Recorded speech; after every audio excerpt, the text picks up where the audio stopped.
Terima kasih sudah klik video ini. Jangan lupa klik tombol like dan jangan lupa di subscribe juga ya.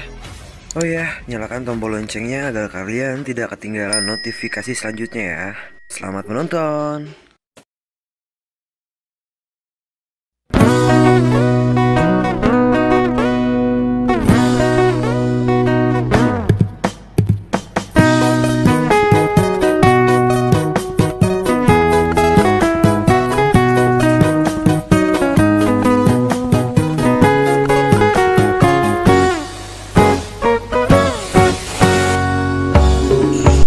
Oke guys, video kali ini kita akan ke air terjun Lakung yang berlokasi di Dusun Bongki Tondro, Desa Sicini, Kecamatan Parigi, Kabupaten Goa.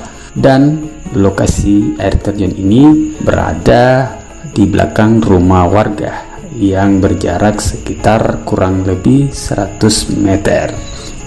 Let's go!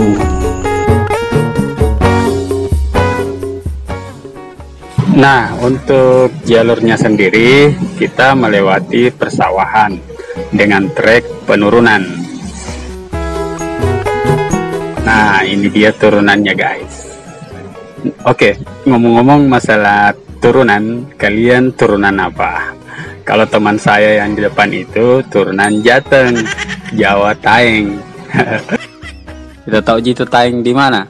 Taeng itu di Kabupaten Goa. Di sana-sananya sedikit jembatan kembar. Oke guys, kita lanjut perjalanan. Oke guys, kita sisa beberapa langkah lagi untuk sampai ke dasar air terjun Lakung. Dan ini dia air terjun Lakung. Bagaimana air terjunnya? Ya lumayan keren.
Oke, terima kasih sudah menonton. Sampai ketemu di trip selanjutnya.